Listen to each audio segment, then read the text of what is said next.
Bonjour, bienvenue à la Maison des Houles. Alors, en arrière, ça c'est ma famille, les frères et sœurs. Puis la petite brebis que vous voyez ici, là, ça c'est vous autres. Hein? Paul nous dit, il dit aux Corinthiens, dans Corinthiens 5, il dit, absent de corps, mais présent en esprit, je suis avec vous dans la réunion. Donc, on peut être absent, mais présent en esprit. Ce qui est plus terrible, c'est lorsqu'on est présent de corps, mais absent en esprit. Ça, c'est moins drôle. Peut-être que ça te rappelle de certaines réunions où tu n'étais pas là.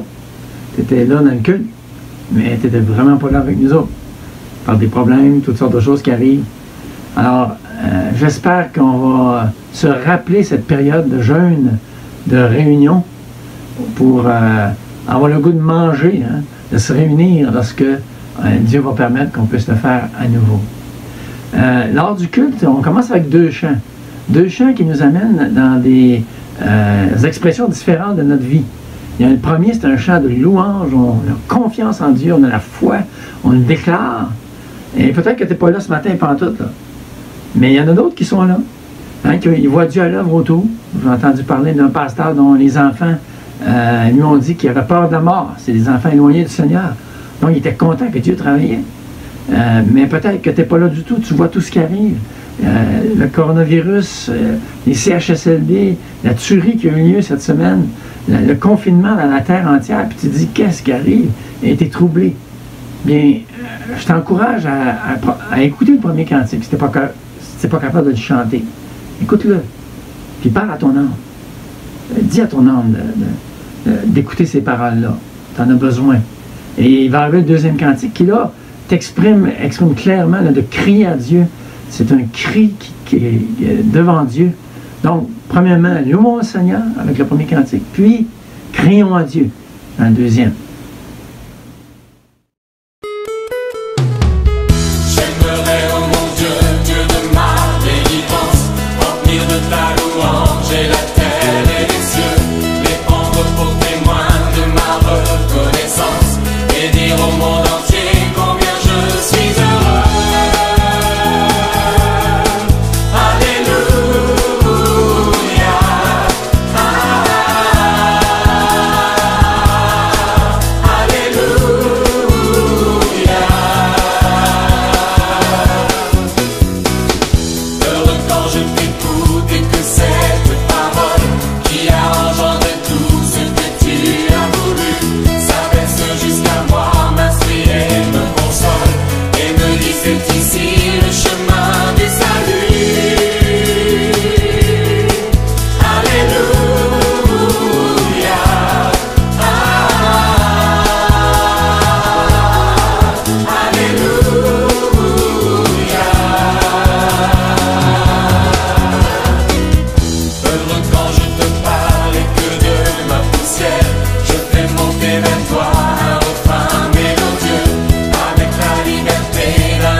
que tu viens, Seigneur, encourager, que tu viens guérir, que tu viens nous relever, tu viens nous remplir de ta joie, de ta paix, de ton amour.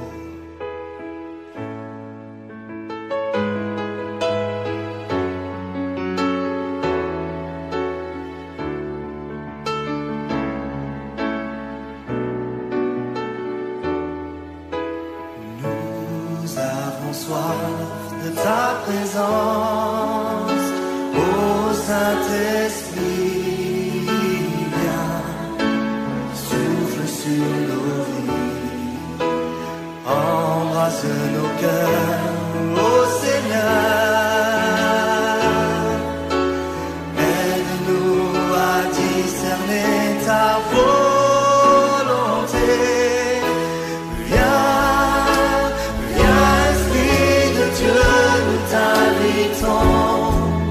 Revêt-nous, remplis-nous de ta sainte présence, qu'au travers de nous tu puisses agir avec puissance, pour confirmer les paroles que nous allons annoncer.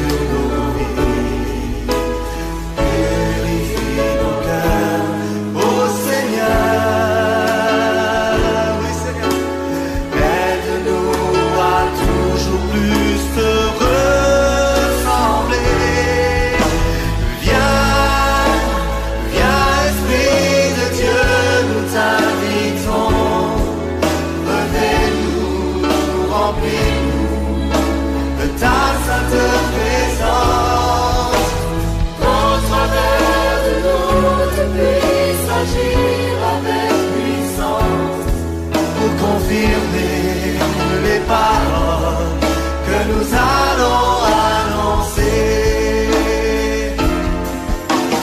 Nous avons soif de ton réveil, ô Saint-Esprit, viens sur notre pays. Nous voulons voir des milliers d'hommes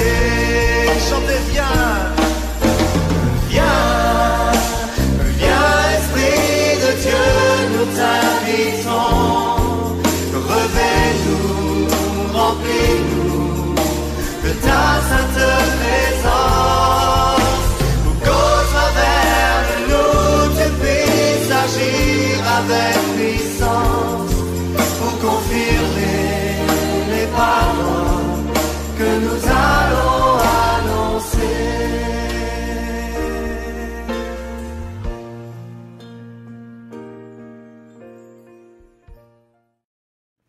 Frères et sœurs, on vient de crier à Dieu dans ce chant qu'on vient de chanter.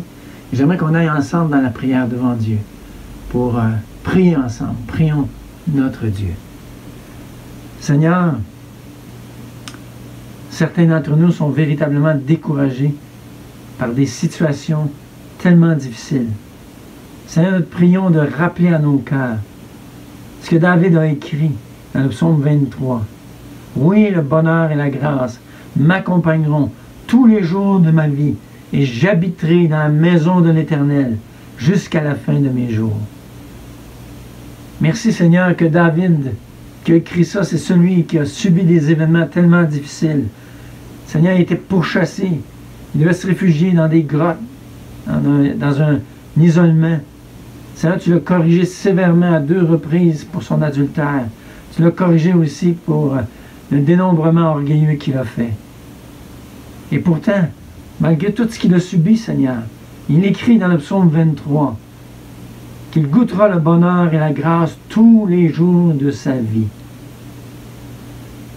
Seigneur, nous te prions de nous donner cette perspective de foi, de confiance en toi, au fait que tu aimes ta brebis, que je ne manquerai de rien, que tu me fais reposer tout près des eaux paisibles, que lorsque je marche dans la vallée où je suis environné de la mort, à cause des fauves cruels dans la vallée, ta houlette me rapproche de toi. Ton bâton fait fuir les prédateurs. Oui, je puis dire ce matin avec David, oui, oui, malgré les difficultés, le vrai bonheur et la grâce m'accompagneront tous les jours de ma vie, et j'habiterai dans la maison de l'Éternel jusqu'à la fin de mes jours. Seigneur, tu commandes à Timothée qu'on prie pour les autorités, pour tous ceux qui détiennent l'autorité, pour qu'on puisse mener une vie tranquille, paisible, respectable, mais dans un parfait attachement à Dieu. Seigneur, dans ce passage, tu déclares que ça va contribuer à des conversions, parce que tu as à cœur que tous les hommes soient sauvés. Seigneur, nous te prions de tout notre cœur pour nos premiers ministres, M. Trudeau, M. Legault, qu'ils crient à toi devant le fardeau qui pèse sur leur cœur. Nous te prions qu'ils puissent chercher ta face, Seigneur, devant un défi qui les dépasse. Tu peux les aider, Seigneur. Tu peux nous aider. Seigneur, nous te demandons pardon comme Québécois, que nous ne cherchons pas ton aide, mais nous nous confions au scientisme pour solutionner nos problèmes.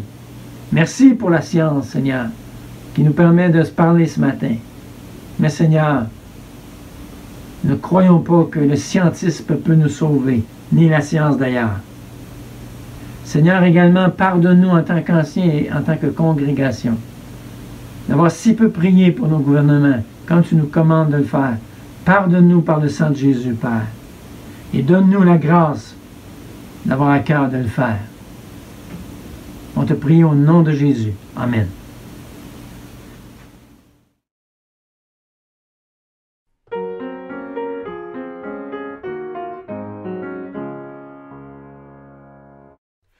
Tu me veux à ton service, moi qui sans toi ne suis rien, qu'à toute heure s'accomplisse ton désir et non le mien. Ce que j'ai, tu le possèdes, mais tu veux le recevoir. Conduis-nous, toi qui nous aides, à mettre en toi notre espoir. Le plus grand parmi les hommes, tu l'as dit, maître très doux, sur cette terre où nous sommes, c'est le serviteur de tous. Tu fis mieux que de le dire, quand pour nous tu vas t'offrir, confond ce cœur qui n'aspire qu'à se faire encore servir. Jésus, si ta main me guide, je marcherai par la foi. Tout chemin sera limpide, tout travail sera pour toi. Je suis prêt pour la bataille, sa douleur et son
a chanté, qu'on a prié. Il est temps d'écouter la parole de Dieu, la bonne parole de Dieu. La semaine passée, on a entendu l'importance d'avoir des anciens qui vont nous enseigner la parole de Dieu, pour nous prémunir. Et c'est ce qu'on va faire ce matin. Alors, notre frère, notre pasteur bien-aimé, William, va venir nous enseigner dans Tite, chapitre 1, verset 10. Veuillez vous y rendre. Merci.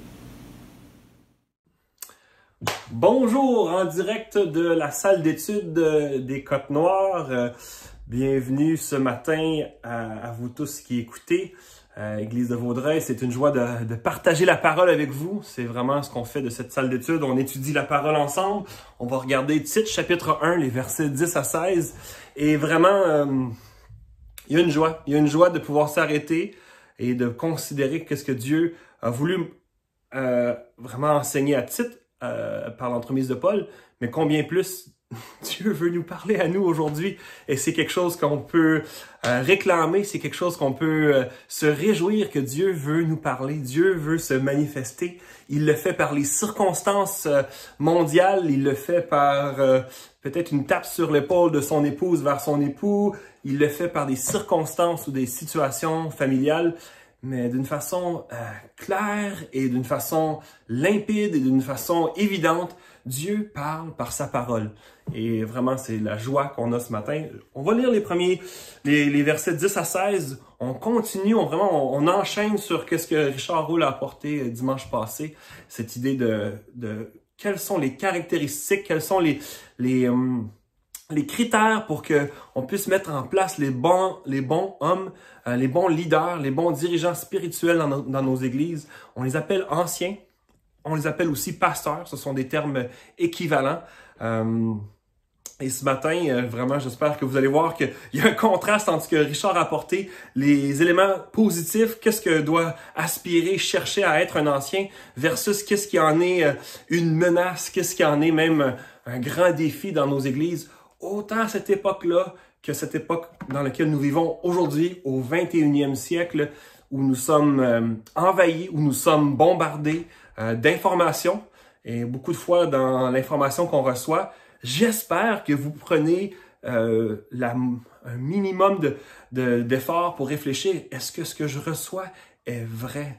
Est-ce que c'est une fake news? Est-ce que c'est une vérité qui a été organisée, qui a été modulée, qui a été même qui a eu une beauté, on y a fait de la cosmétique pour amener cette vérité à vouloir prouver un argument. Et c'est ce qui se passe autant dans notre monde aujourd'hui qu'à l'époque que Paul était en train d'écrire à Tite, qui était sur l'île de Crète, l'île qui était vraiment connue pour sa capacité, sa facilité de mentir. Donc, je vous le rappelle, verset 3, je crois, la lettre, Paul le rappelle à Tite, c'est le Dieu qui ne ment point, le Dieu qui est toujours véritable, que nous connaissons, que nous suivons, que nous voulons faire connaître. Il n'y a pas un pourcentage autre que 100%. Dieu est 100% vrai. Il n'est pas à 99,9999 pasteurisé. Au contraire, il est sans faute, sans faille. Et c'est lui que nous louons, c'est lui que nous chantons tantôt. Permettez-moi juste de prier une courte prière pour ensuite se plonger dans cette étude avec vous. Donc, si vous êtes arrivé un petit peu en retard, bonjour. Vous pouvez toujours reculer le petit curseur pour aller au tout début. Sans plus tarder, prions. Seigneur Jésus, je te loue que tu es le Dieu qui est véritable. Tu es le Dieu de lumière. Chez toi, il n'y a aucun changement. Tu étais, tu es et tu seras. Et dans ces temps troubles, ces moments extraordinaires de notre société, de notre planète, quel réconfort de venir à toi, de te considérer, de t'écouter. Bien, Seigneur, la meilleure façon de t'écouter, c'est par l'entremise de ta parole. Tu l'as déposée par les prophètes, par les missionnaires que tu as mis dans le Nouveau Testament. Seigneur, vraiment, je te remercie pour ta parole. Touche nos cœurs, rends-nous, pas susceptibles, mais rends-nous souples, rends-nous aptes à bien la recevoir, à bien l'écouter. Vraiment, le message ce matin, je te demande de l'utiliser pour l'avancement de ton œuvre qui va au-delà de nos maisons, au-delà de nos petites vies. Combien tu veux nous utiliser dans ton grand plan rédempteur amener à toi toute personne qui tu avais déjà préparée. Seigneur, on te remercie pour ta parole. Et vraiment, sois honoré, sois glorifié, Seigneur Jésus, par l'étude ce matin. Nous t'en prions. Amen. Donc, frères et sœurs, comme j'ai mentionné, c'est en suite directe avec ce que Richard Hull nous apportait dimanche passé. Le message de ce matin, je vous apporte 7 points. C'est vraiment une étude que je veux faire relever 7 réalités par rapport à un sujet assez chaud, à ce que je pensais pas vraiment vouloir prêcher.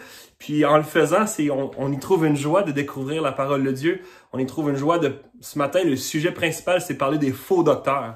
Donc, on pourrait dire, wow, c'est-tu vraiment le temps de parler de ça? Eh bien, dans le plan souverain de Dieu, je crois que oui. Réaliser que on n'attend pas que la crise soit arrivée pour se préparer. Au contraire, on se prépare d'avance. Un extincteur à feu, on sait comment l'utiliser. Mieux vaut savoir comment l'utiliser avant que le feu soit pris dans la maison pour que le jour, on n'espère jamais qu'un jour va arriver qu'on aura besoin d'utiliser l'extincteur de feu pour éteindre un feu dans la cuisine. Eh bien, de la même façon, parler des faux docteurs, c'est quelque chose qu'on n'espère jamais avoir à faire face à cette réalité. Mais vous le savez très bien, les faux docteurs sont partout autour de nous. C'est le premier point qu'on trouve au verset 10. Je vais lire les versets. Ensuite, on pourra énumérer les 7 réalités par rapport aux faux docteurs.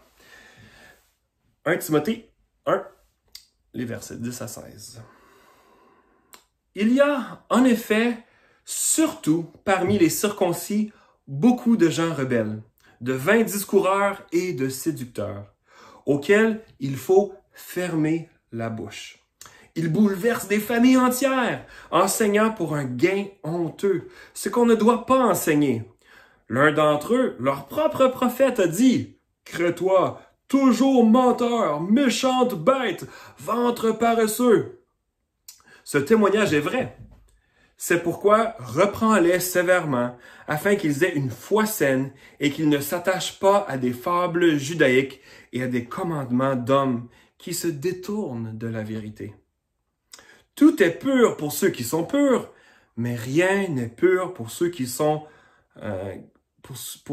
souillés et incrédules. Leur intelligence et leur conscience sont souillées. Ils font profession de connaître Dieu, mais ils le renient par leurs œuvres, étant abominables, rebelles et incapables d'aucune bonne œuvre.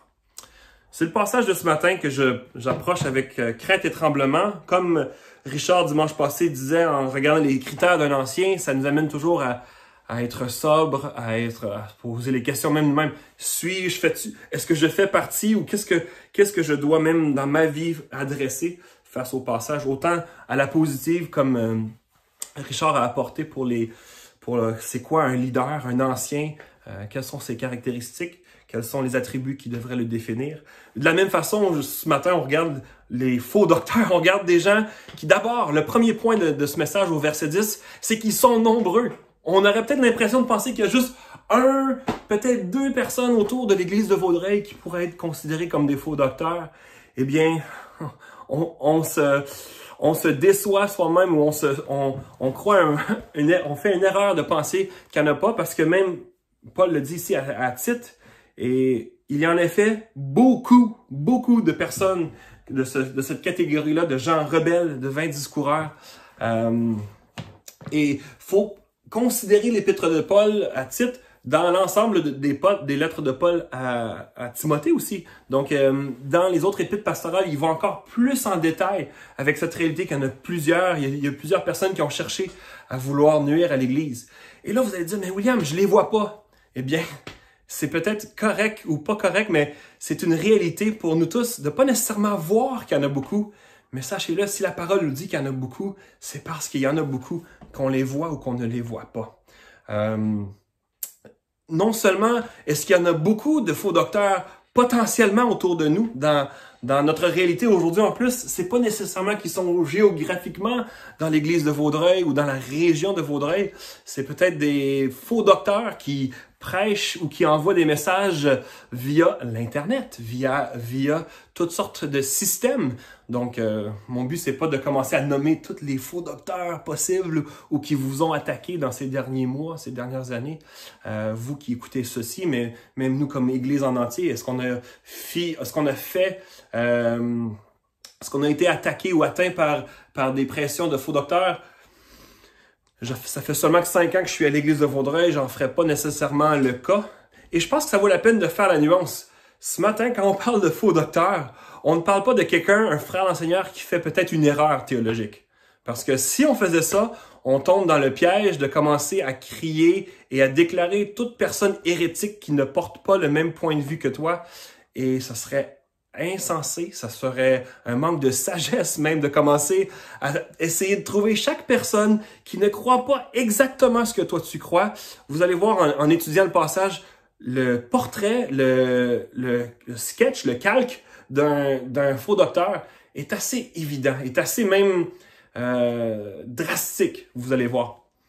Donc d'une part, il y en a plusieurs faux docteurs et que peut-être dans le Zoom tantôt, vous allez vouloir le partager, combien de fausses personnes qui semblaient être un peu de la foi chrétienne, mais dans le fond, le plus qu'on gratte, le plus qu'on voit, ils ne croient pas au même Jésus que vous, ils ne croient pas à la même parole de Dieu que vous. C'est assez pernicieux, si vous pouvez bien comprendre l'expression.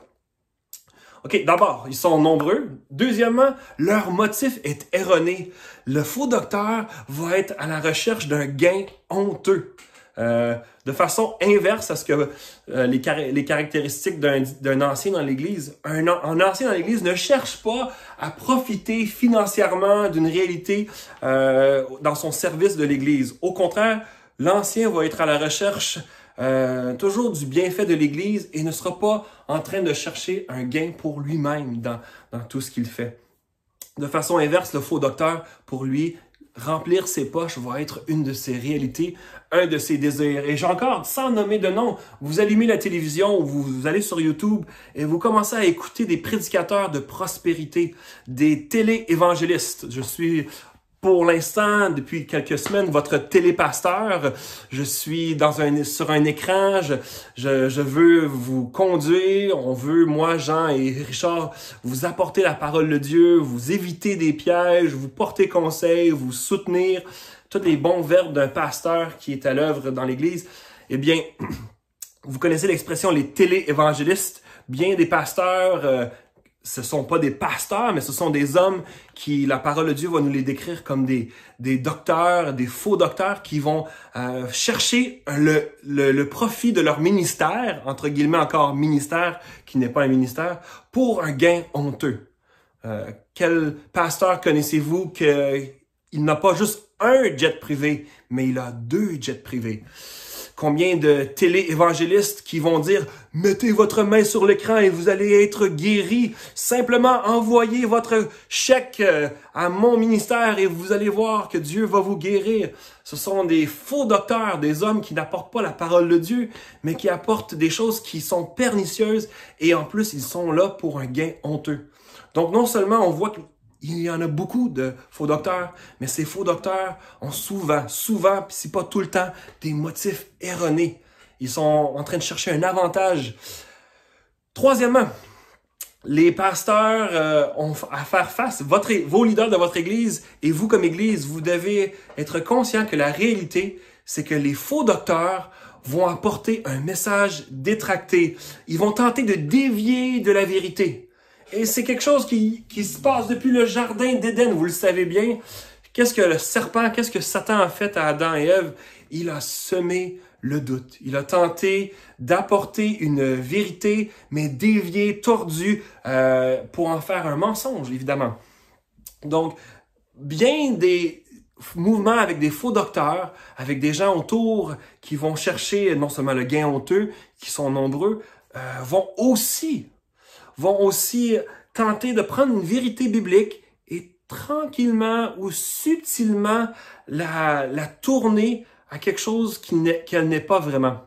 Je vous donne un exemple d'une église qui s'appelle The Local Church. Une église qui se dit être l'église locale. Donc, à première vue, on peut dire « Ah, wow, c'est super! » Mais une fois rentré dans le bâtiment, on se rend compte que l'église locale n'a pas pour but premier de glorifier Dieu, de le connaître et de le faire connaître. Cette église, The Local Church, a découvert quelque chose que seulement eux ont découvert, que seulement leur église, secrètement, ont réussi à déceler par les pages, par les numéros, par toutes sortes de tactiques. Mais ça va se faire de façon très, très, très nuancée, très, très, très progressive. Et bref, c'est une église parmi plusieurs qui vont donner plein de bons principes, puis vont dire, ah, nous, on croit à la parole, on croit à l'évangile, on croit que Jésus est le Fils de Dieu. Mais là, le plus qu'on écoute, le plus qu'on s'intéresse à ce type d'église-là, puis là, je parle de The Local Church, qui en est un faux mouvement, une église qui apporte une déviation à ce que Dieu veut pour l'église, pour son évangile, pour sa parole. Cette église-là va vite, vous allez voir, ça va être même difficile de déceler les erreurs parce que, à tellement d'égards, elle ressemble à une église évangélique. Elle ressemble à une église qui aime le Seigneur Jésus, une église qui veut apporter la parole, qui veut être en mission, qui veut partager à toute personne prête à écouter. Eh bien, leur message, puis j'utilise le mot avec une certaine ironie, leur message est virtuel. Virtuellement, il est bien sensé. Il semble, à première vue, être tout à fait légitime, tout à fait solide. Mais c'est là les tactiques du prince de ce monde. Vous le connaissez, le prince de ce monde. J'espère que vous le connaissez pas de façon personnelle, mais j'espère que vous réalisez que le prince de ce monde, Satan, le père du mensonge, veut facilement s'insérer dans des mouvements qui vont donner l'allure que la vérité, elle est là, tandis que le mensonge fait partie d'abord et avant tout d'amener les gens sur une piste qui semblerait aller vers la vérité, mais qui, de façon subtile, va éloigner de Dieu. Donc, non seulement est-ce qu'il y en a beaucoup de faux docteurs, non seulement est-ce que leur motif est erroné, que leur message est détracté, va éloigner de l'Évangile, de la pureté de la parole de Dieu, il va y avoir des choses pernicieuses. Le caractère de ces faux docteurs va être médiocre. C'est la façon que Tite reçoit les instructions de Paul. Paul dit, eh bien, le caractère de ces faux docteurs, ce sont des rebelles qui n'écoutent pas. Ils sont insoumis à Jésus et à ses indications. Jésus a donné des indications super claires dans sa parole. Comment vivre la vie familiale, comment vivre dans une église, dans une communauté de croyants. Il y a des choses qui sont tellement claires dans la parole de Dieu. Et un faux docteur va avoir un comportement et un caractère médiocre qui ne respectera pas les directives claires et simples du Seigneur Jésus, notre chef, notre commandant. Et Jésus nous donne des ordres, nous donne des indicatifs, eh bien, les faux docteurs vont vouloir ou n'écouteront pas, ils vont être insoumis. Plutôt, ils vont se contenter de spéculer, plutôt de vouloir appliquer la parole de Dieu, ils vont y donner des tournures ou ils vont y donner des indications contraires à ce que la parole de Dieu nous dit. Des fois, c'est, comme je mentionnais dans le point précédent, des fois c'est très nuancé ou c'est très subtil, mais d'autres fois c'est assez évident. Je me gêne pas de nommer, il y a des églises autour de nous qui vont se dire chrétiennes comme nous, mais elles ne le sont loin, mais loin de l'être.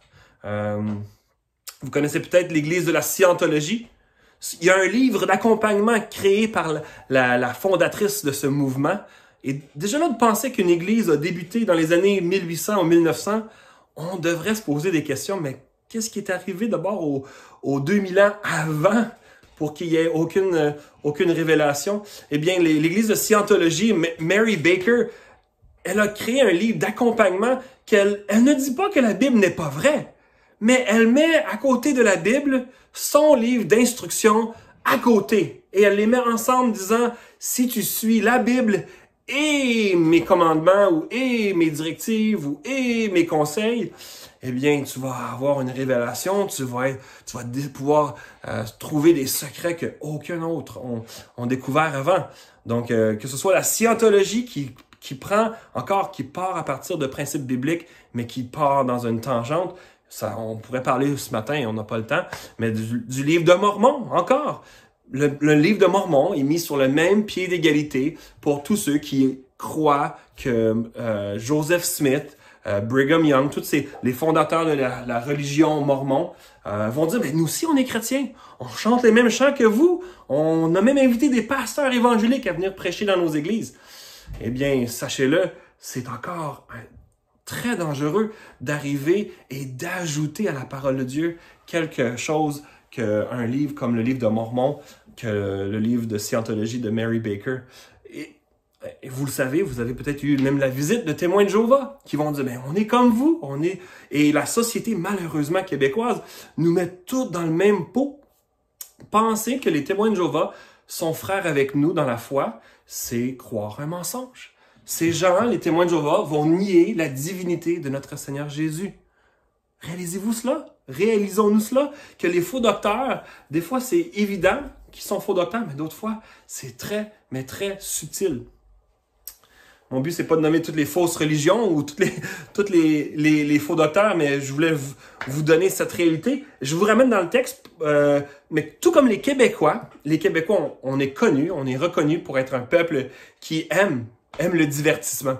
Sinon, on n'aurait pas les festivals de jazz, de Juste pour rire, la ronde, on n'aurait pas tous les différents et les beaux programmes de divertissement que notre belle province, notre belle région a ici à Montréal.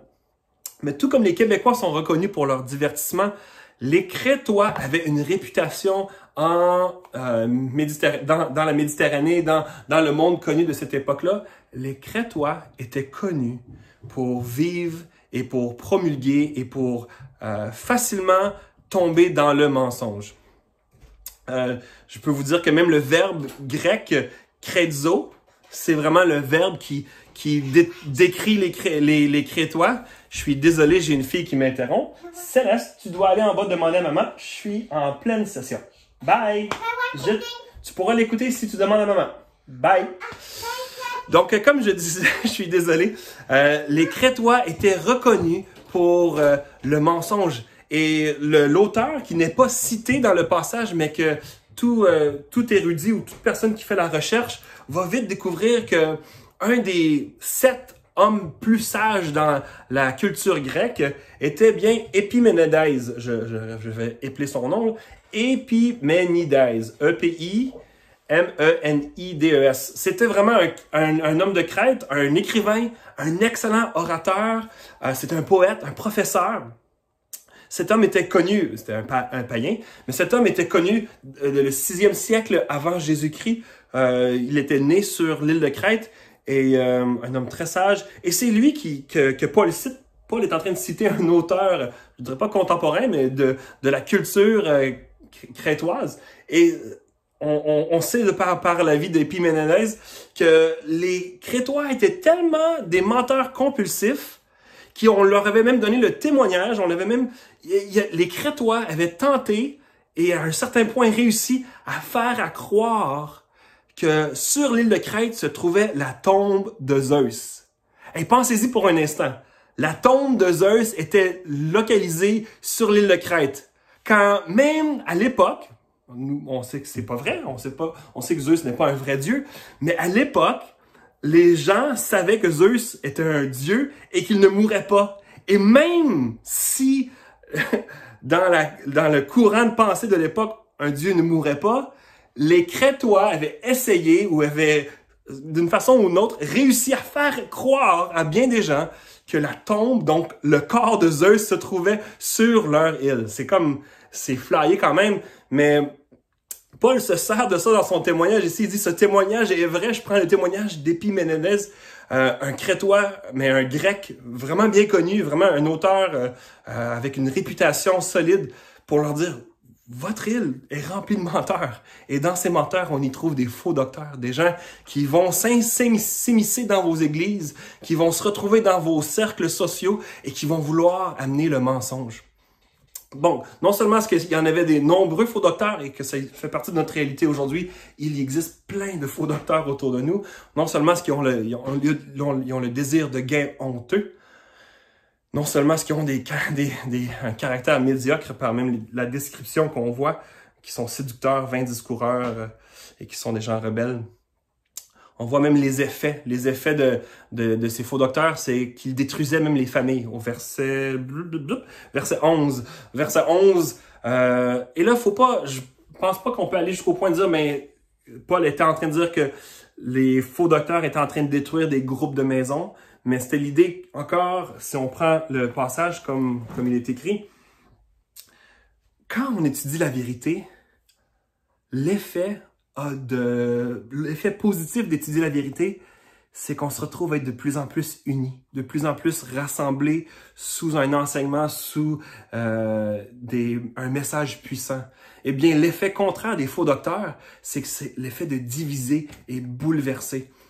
Faut pas mélanger des illustrations ici, parce que là, quelqu'un pourrait dire « Ouais, mais la Bible dit aussi que l'Évangile va agir comme une épée dans la famille, puis va trancher. » Ça, c'est deux illustrations différentes l'une de l'autre, mais vraiment dans une famille chrétienne, où tous professent Christ, ou la plupart, l'effet de la parole, l'effet de la vérité, va pas avoir pour effet de diviser « Ah, les jeunes s'en vont à cette église-là parce qu'eux, ils ont compris ça. Puis les vieux, ben ils s'en vont à cette église-là parce qu'eux, ils ont compris ou ils veulent rester dans certaines traditions. » Au contraire, la beauté de la parole de Dieu, frères et sœurs, ce matin, c'est qu'elle nous unit. Même malgré nos distances, malgré nos réalités différentes, peut-être variantes l'une de l'autre, la parole de Dieu a un effet unificateur. Eh bien, tout à fait le contraire. Pour un faux docteur, ça bouleversait, ça venait chambouler les familles qui étaient pourtant unies. Là, ils se retrouvaient affectés par cela. Je continue. Non seulement est-ce que le faux docteur va bouleverser les familles, comme le dit le passage, il va amener même eux-mêmes à avoir non seulement une intelligence défaillante, corrompue, mais même une conscience. Vraiment, l'un passe à l'autre. Quand on commence à étudier des sujets, et c'est vraiment spécial, cette semaine, j'ai reçu, je sais pas comment est-ce que Spotify marche avec ses algorithmes, avec la façon que mon service de musique, que j'écoute de la musique sur mon téléphone intelligent, sur Spotify, on m'a recommandé des podcasts d'anciens pasteurs, de pasteurs qui ont défroqué, qui ont quitté la foi. Et je me disais, mais pourquoi est-ce que Spotify, qui sait que je suis un pasteur parce que j'écoute des podcasts, des balados-diffusions de pasteurs, pourquoi est-ce que ça voudrait me proposer des balados-diffusions le podcast s'appelait Ex-Drunk Pastor.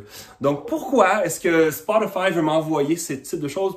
Je ne sais pas, je suis pas offensé, mais je me suis dit, c'est fou à quel point que lorsqu'on laisse l'information, si je m'étais dit, je vais commencer à l'écouter. J'ai l'écouté un petit peu juste par curiosité pour vite me rendre compte quel type d'homme qui était sur ce balado-diffusion-là. Mais pour bien des gens, d'une fois que la réflexion, l'intellect est corrompu, a été teinté, a été dévié, vite, la conscience aussi va agir de la sorte. Donc, non seulement est-ce qu'on va avoir des pensées qui sont mensongères, mais on va commencer à y croire et on va commencer à agir en conséquence. Et les faux docteurs vont être corrompus dans leur intelligence, corrompus même jusque dans leur conscience. Le passage qu'on trouve toujours intéressant, tout est pur, verset 15, pour ceux qui sont purs, mais rien n'est pur pour ceux qui sont souillés et incrédules. C'est notre Seigneur Jésus-Christ qui avait déjà utilisé un exemple très semblable dans Matthieu 15, 22. Tournez avec moi dans Matthieu.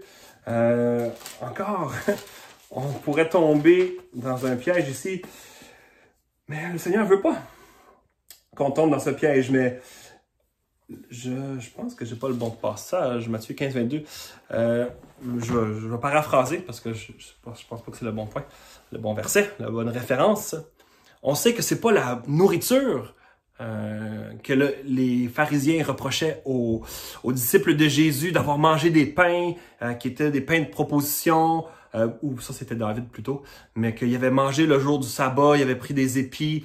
Je suis en train de mélanger plusieurs illustrations, mais cette idée que c'est pas la nourriture qui salit l'homme, c'est bien plus qu'est-ce qui sort de l'homme qui aura pour effet de corrompre. Et vous le savez, le faux docteur, si vous ne le savez pas, c'est pour ça qu'on l'apprend aujourd'hui, c'est pas qu'est-ce qui rentre dans sa bouche qui est le problème, mais c'est plutôt qu'est-ce qui sort de sa bouche. C'est pas le fait qu'il garde certaines prescriptions ou pas, c'est bien plus que de son cœur de pécheur sort de lui des mensonges, des choses qui sont complètement erronées. J'arrive même au 7e point, là. Je les ai passés assez en rafale, mais ça fait déjà 30 minutes que je vous partage tout cela, là. Le faux docteur va être sans utilité. Non seulement est-ce qu'il va avoir détruit l'unité dans les familles, non seulement est-ce qu'il va avoir corrompu sa propre intelligence, sa conscience et même les intelligences et les consciences des autres, il va être sans utilité. La façon que Paul le décrit, c'est très clair que ses propos vis-à-vis sa pratique sont deux mondes opposés. Et vous l'avez peut-être vu, peut-être vous l'avez jamais vu de votre vivant, mais vous l'avez entendu, que des hommes arrivent dans les églises, des personnes qui prennent des places d'influence, prennent des places d'autorité, et leurs propos, leurs paroles semblent vraiment bien, semblent inspirantes, mais on sait que leur vie humaine, leur vie de piété ne ressemble pas du tout à ce qu'ils prêchent, ce qu'ils annoncent, ce qu'ils proclament. Donc, de proclamer une chose, mais de faire quelque chose d'autre, sont deux mondes. Donc, la fameuse expression « les babines ne marchent pas avec les bottines ». Ces personnes, des faux docteurs, vont être reconnus peut-être pour avoir un super beau discours. Wow, il est inspirant, je l'écoute, puis je me sens vraiment, où je vois chez lui une capacité d'oraison, un charisme, une capacité de rallier les gens, de motiver, de stimuler. Mais malheureusement, quand on découvre que cet homme vivait dans la fraude, que cet homme ne prenait pas soin de sa femme et allait vers d'autres femmes, frères et sœurs, c'est dévastateur. Ces faux docteurs qui rentrent dans des églises, qui vont prendre des places d'autorité et qui vont se retrouver à amener le peuple de Dieu loin d'où ce que Dieu veut amener son peuple. Jérémie 23, ça serait un passage à lire. Ce serait tellement intéressant de le regarder. Le temps nous manque. Mais encore, Dieu qui s'intéresse à son peuple par l'entremise des bergers. Et il reprend les bergers qui ne sont pas des bons bergers. Il reprend les pasteurs et les anciens qui ne sont pas des bons anciens. Frères et sœurs, on ne se moque pas de Dieu. Et la réalité, c'est que Paul écrit à Tite pour les informer par rapport aux faux docteurs qui pourraient arriver. Eh bien, nous, ce matin, on est confrontés à cette réalité. Pas nécessairement que dans notre Église, il y a des faux docteurs ou qu'ils sont déjà parmi nous, mais Dieu nous appelle à veiller, à aimer la vérité et à ne pas partir de cette belle vérité, la vérité de la parole de Dieu. J'ai manqué plein de mes notes, mais c'est correct. Ça a l'air que mon étude a été plus... j'ai été un petit peu plus... Je me suis emporté un petit peu. Mais encore une fois, j'arrive à la conclusion. Mais juste pour rappeler ce 7e point, à la lumière, les faux docteurs, leurs paroles, leurs gestes ne passeront pas le test d'intégrité et d'authenticité. Et encore, frère, je me rappelle pas si je l'ai dit aujourd'hui, mais... Non, je l'ai pas dit aujourd'hui. La vérité va main dans la main avec le temps. Si on accorde assez de temps, il devient vite évident qui est vrai versus ou vis-à-vis qui vit dans le mensonge ou dans les faussetés.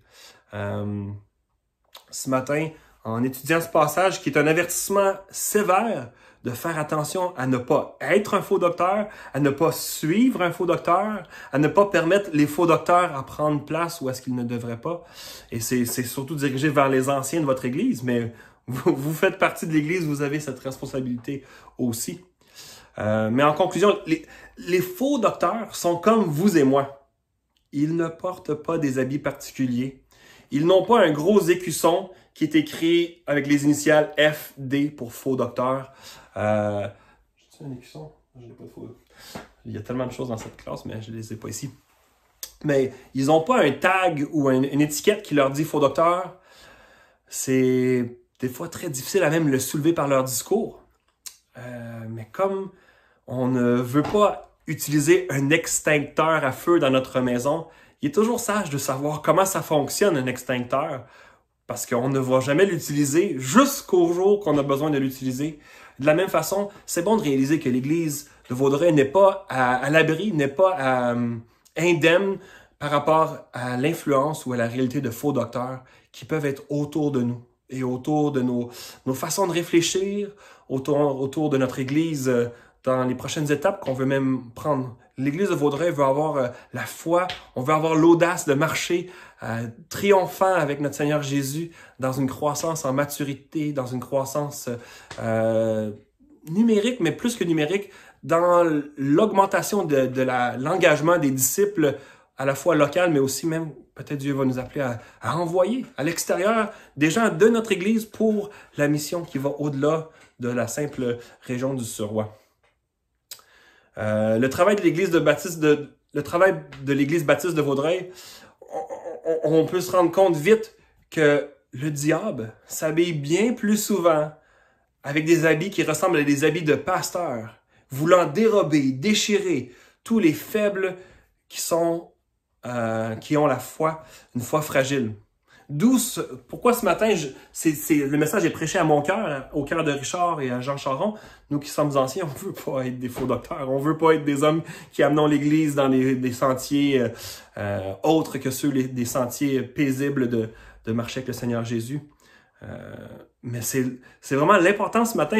À la fois ce matin, j'ai passé 30 minutes à vous parler de faux docteurs, puis de comment réaliser qu'ils sont réels, ils sont nombreux, ils ont des désirs de gain honteux, ils ont un caractère médiocre, leur utilité est nulle, ce qu'ils disent puis ce qu'ils font, c'est deux choses. On peut voir tous les dégâts qu'ils vont occasionner.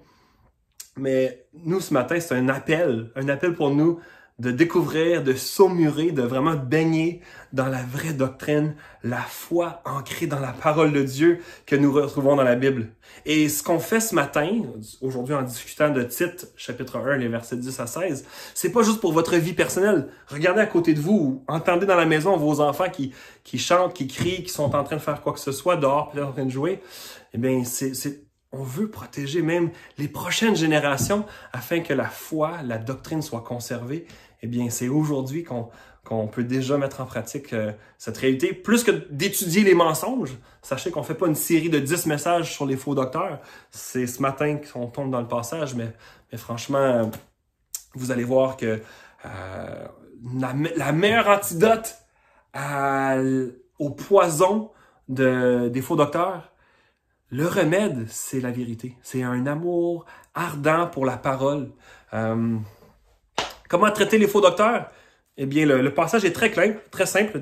En 2 minutes, je peux vous donner qu'est-ce qu'on doit faire. Le passage le dit, on doit les réduire au silence, les museler. Si jamais un faux docteur se présentait dans l'Église, sachez que c'est la priorité numéro 1 des anciens. Les anciens, en passant, ont 2 rôles. Encourager la saine doctrine et opposer les vents mensongers, refuter toute personne voulant défaire la sainte doctrine. Donc, à la positive, on veut nourrir l'Église de vrai, mais en même temps aussi, on veut s'assurer qu'il n'y a aucun faux qui vient prendre racine et qui vient prendre une influence incroyable dans l'Église. Je termine ici, mais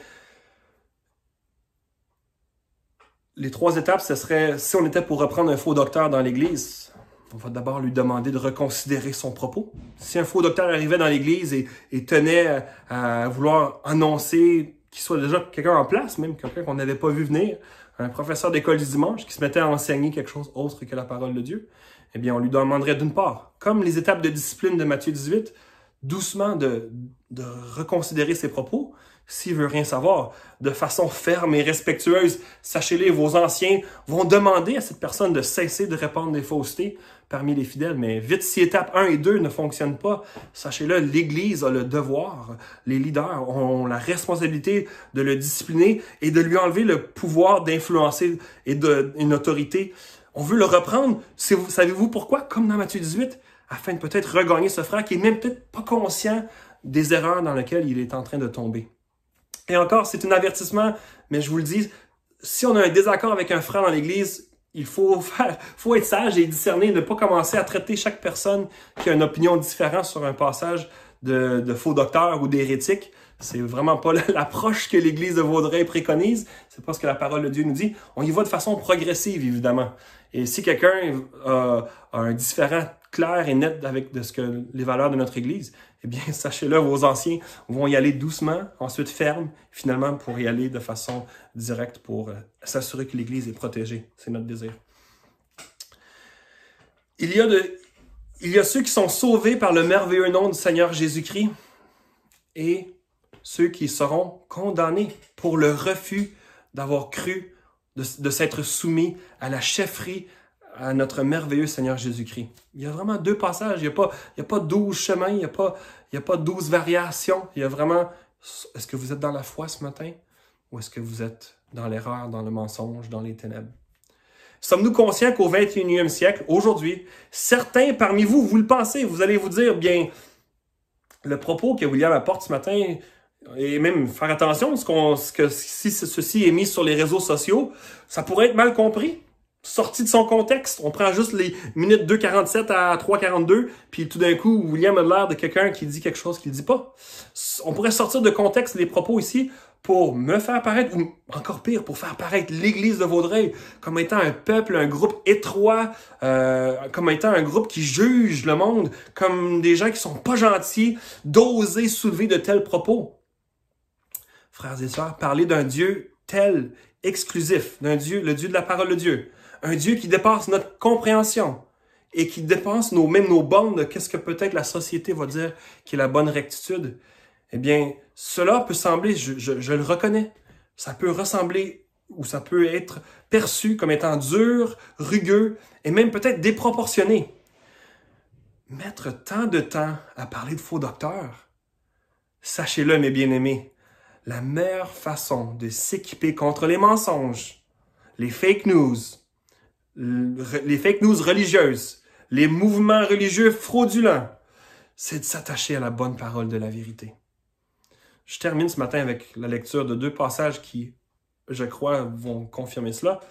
Au reste, frères, que tout ce qui est vrai, que tout ce qui est honorable, que tout ce qui est juste, que tout ce qui est pur, que tout ce qui est aimable, tout ce qui mérite l'approbation, ce qui est vertueux et digne de louange, soit l'objet de vos pensées.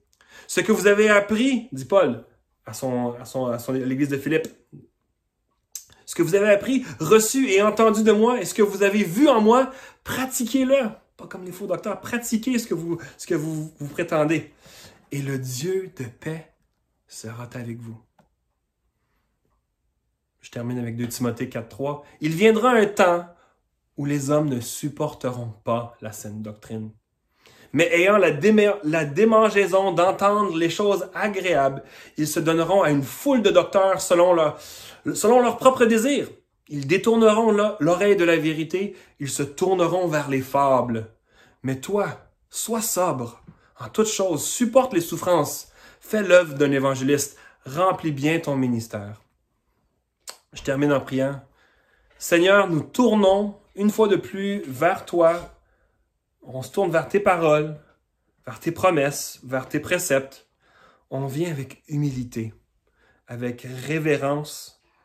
Nous voulons considérer tes paroles.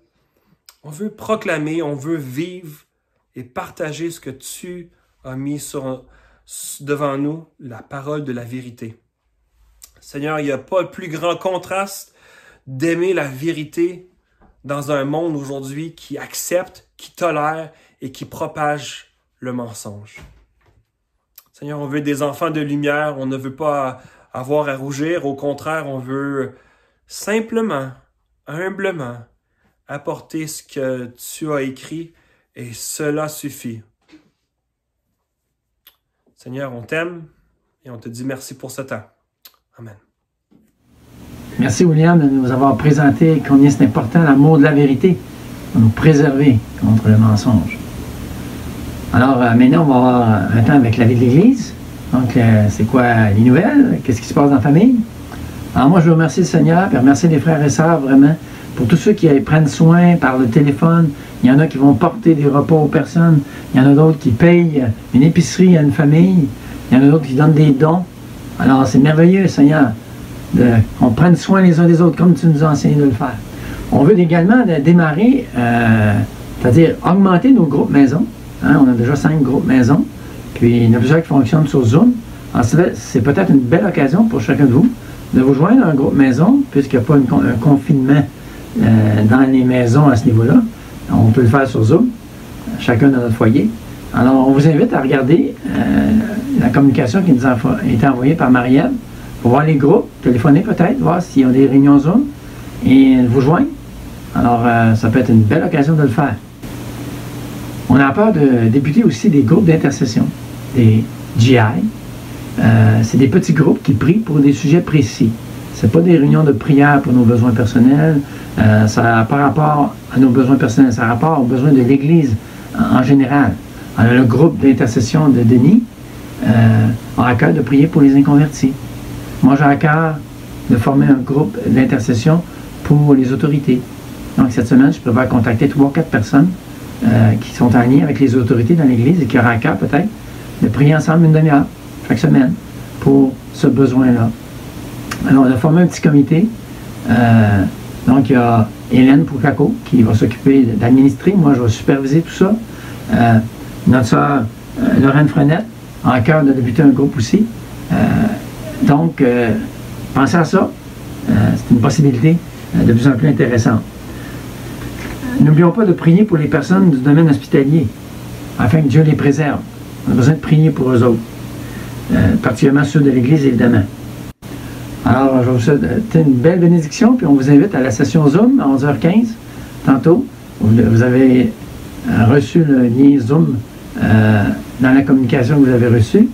Et si vous ne les recevez pas, là, c'est pas normal. Donc, vous contactiez notre secrétaire, Marie-Ève Desruisseaux, pour lui mentionner que vous ne les recevez pas. Et elle est très aimée, puis elle va vous communiquer pour communiquer avec vous pour savoir c'est quoi, quel est le problème.